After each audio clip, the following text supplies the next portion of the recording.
The content of this podcast is provided for general informational purposes only and is not intended as, nor should it be considered a substitute for professional medical advice. Sweaty and pissed.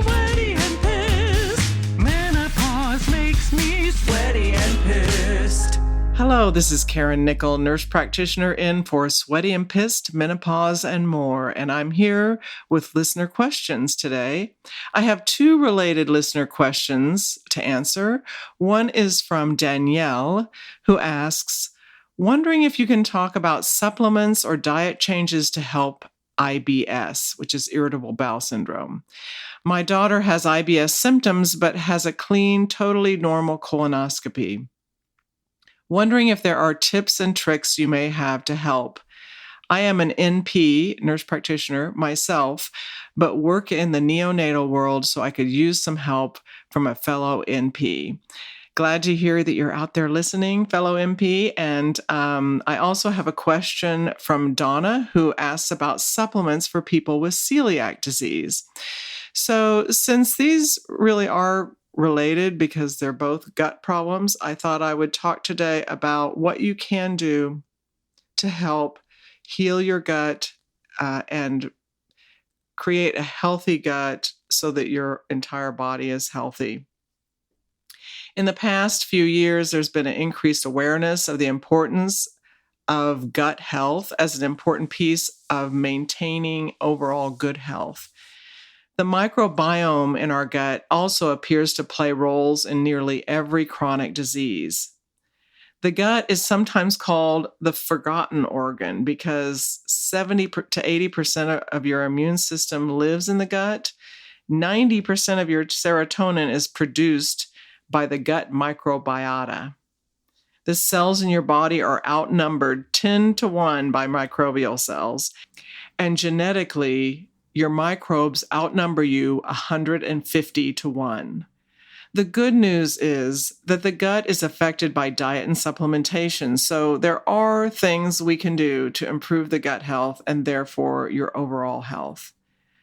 We live in a time when our bodies are challenged by many environmental factors. We now have toxins that never existed before, modern medications, processed foods, light and energy disruptions due to screen time, and increased personal and work stressors. Healing the gut is so important because it modulates inflammation, energy, hormonal balance, nutrition absorption, and neurotransmitter synthesis. One of the most important things you can do for your health is to work on healing your gut. Leaky gut is a term used by those who practice functional or integrative medicine. Our lifestyle can damage the lining of the gastrointestinal tract and cause particles to leak into the bloodstream, driving inflammation and poor regulation of the immune system. There are 7 signs of a leaky gut. Food and sensitivity allergies. If you have increased allergies or sensitivity to food, with leaky gut, the immune system becomes confused and attacks food particles that have leaked from the GI tract into the bloodstream. If you have chronic or recurring digestive issues, and these can range from the mild discomfort of gas and bloating to debilitating irritable bowel syndrome. Another sign is mood and behavior-related issues. Leaky gut can often contribute to mood imbalances, likely due to the fact that serotonin synthesis is so important in the gut. Heart disease and other metabolic conditions can occur with leaky gut because of increased inflammation, insulin resistance, and high cholesterol that can be caused when your gut is not healthy. These are all factors that contribute to developing plaque in the arteries and developing diabetes. Hormonal imbalances are another sign. The gut microbiome is key in the absorption of our hormones. So if you're taking hormones, having a healthy gut is key in keeping your hormones balanced. Autoimmune disease is a sign of a leaky gut, as are skin conditions like rosacea, eczema, dandruff, acne, psoriasis. They've all been associated with leaky gut. The good news is that in most cases, this problem can be reversed. And of course, the earlier the problem is treated, the better the chance for complete healing. The functional medicine protocol for healing a leaky gut and restoring balance to the gut microbiota includes 4 steps. Number 1, remove gut damaging factors. This includes food sensitivities, pathogens like yeast or bacteria that shouldn't be in there, sugar, artificial sweeteners, NSAIDs like Advil, Aleve, that are over the counter, or prescription Celebrex or Meloxicam. Smoking cessation is a big one. Unnecessary use of antibiotics, preservatives, GMO foods, excessive alcohol consumption, and stress. All of those are things you want to minimize in your life and your diet so that you can maintain a healthy gut. And in terms of the food sensitivities, there are blood tests that can check for food sensitivities. And I'm talking about immunoglobulin response versus a histamine response. So it's different than allergy testing. ALCAT, ALCAT testing is one that I do in my office, and it checks up to 250 different foods and can look at food additives and colorings among a host of other things that they can check. But that is one way to find out what food sensitivities you have. I will be right back with more info after this break.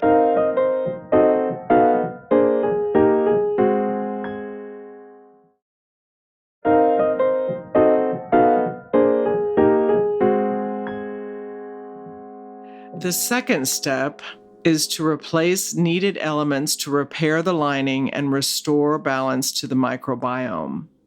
A complete restoration system is available through a company called Microbiome Labs, and their website is microbiomelabs.com. And the protocol includes Megasporebiotic, which is a spore-based broad-spectrum probiotic, which has been shown to improve leaky gut by 60% in 30 days in the company's clinical trials. The second supplement in the protocol is Mega Prebiotic, and it is a non-digestible polysaccharide that is aimed at increasing microbial diversity by feeding key bacteria. The last supplement in the protocol is Mega Mucosa. It contains dairy-free immunoglobulins clinically shown to help repair leaky gut syndrome and modulate mucosal inflammation. If you are not getting this supplement through a medical professional, you can register on the website to order them. Some providers will get an account and sell the product in their office, but if you do not have a provider who does that, you can register online on their website and purchase your product directly through them. I will also post the 12-week protocol instructions. There's a website with a PDF file where you can get that detailed information, and you would do that 12-week protocol again if you're having problems, and then follow it by taking those 3 supplements with maintenance dosing, which is less intensive. If you have celiac disease or gluten intolerance, another helpful supplement from Microbiome Labs is called Wheat Rescue, which is a specialized gastric enzyme supplement to help break down glutenin and gliadin that might sneak into your diet. So it's a very good gastric enzyme if you have gluten intolerance and you say you're going over to a friend's house to eat and they've prepared a gluten-free meal, but sometimes it's not 100% perfect. So you can take those gastric enzymes prior to that meal and break down gliadin more efficiently and hopefully have fewer symptoms after your meal. The third step is to reinforce and restore gut microbiome by taking the 3 supplements I just mentioned, Megaspore Biotic, Mega Mucosa, and Mega Prebiotic in maintenance dosing, and eating a diet rich in whole plant foods, and do so on an ongoing basis. The fourth step is to repair the integrity of the lining of the gut by reducing your stress levels. You can fast intermittently, consume a variety of vegetables. The more color on your plate, the better. And also consuming low mercury fish. And fatty fish are the fish that can contain mercury. So salmon, tuna, swordfish. But the flaky whitefish is a non-mercury fish. Continuing the 3 supplements I listed in a maintenance dose will also help with repair. Other supplement options include glutamine, quercetin, curcumin, resveratrol, EPA-DHA, which are omega-3 fatty acids, and bifidobacteria, which is a probiotic. It's a type of good bacteria. I will put dosing for those supplements on our website, sweatyandpissed.com. Again, it's sweaty and pissed with the word and spelled out, sweatyandpissed.com. And the blog is at the bottom of the web page. And again, it will be labeled Healing Your Gut to Heal the Body. And so the dosing will be within that. The good news is that all of this gut healing protocol can be beneficial to most people, no matter where their gut health stands today. Because your gut microbiome impacts so many body systems, working to heal and restore your gut lining will help heal the entire body. I hope this has been helpful to you, Danielle and Donna, and to all our Sweaty and Pissed listeners. We thank you for listening. We thank you for your feedback and your kind support. And we hope you visit our merchandise shop. You can access that on our website, sweatyandpissed.com, and the and is spelled out, or on our Facebook page, Sweaty and Pissed. You can click on the shop and find all kinds of fun merchandise like t-shirts and leggings and fanny packs and masks. So we hope you check that out. I'd like to thank Forrest Wenzel for producing the show today and writing our theme music. And thanks to Stephen Brown for our artwork. And I hope you all stay well, be safe, and wear a mask. Bye. Sweaty and pissed.